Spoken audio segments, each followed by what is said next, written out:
Friends, ఈ రోజైతే simple snack recipe అయితే చూపించబోతున్నా. ఈ రెసిపీ వచ్చేసి మీకు ఇప్పటికే అర్థమైపోయి ఉంటది, మిరపకాయ బజ్జీ అన్నమాట. ఈ మిరపకాయ బజ్జీ అయితే చాలా అంటే చాలా ఈజీగా చేయొచ్చు. అండ్ ఫస్ట్ థింగ్ వచ్చేసి మిరపకాయలు కారం లేకుండా చూసుకోవడం ఇంపార్టెంట్. మా షాప్ లో అయితే ఎప్పుడైతే లావు మిరపకాయలు వస్తాయో అప్పుడైతే మేము బజ్జీ చేసేసుకుంటాం. అంత ఇష్టం అనమాట మా ఇంట్లో అందరికి.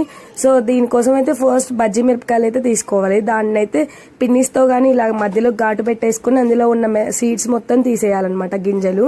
తీసేసిన తర్వాత అందులో కొంచెం ఉప్పు, వాము మిక్స్ చేసేసుకుని దాన్ని అయితే లైట్ గా ఒక లేయర్ లాగా అప్లై చేయాలి. అలా చేయడం వల్ల కారం తగ్గుతుంది అండ్ మిరపకాయ తినేప్పుడు టేస్ట్ కూడా వస్తుంది అనమాట. ఇంకా శనగపిండిని అయితే తీసుకొని అందులో లైట్ గా ఉప్పు, కారం అండ్ వాము, లైట్ గా సోడా ఉప్పు అయితే మిక్స్ చేసేసుకొని దోశ పిండి లాగా అయితే మిక్స్ చేసేసుకోవాలి. దీనిలో మిరపకాయని ముంచేసి డీప్ ఫ్రై చేసేసుకోవడమే. వేడి వేడి మంచి బజ్జీ అయితే రెడీ అయిపోతుంది.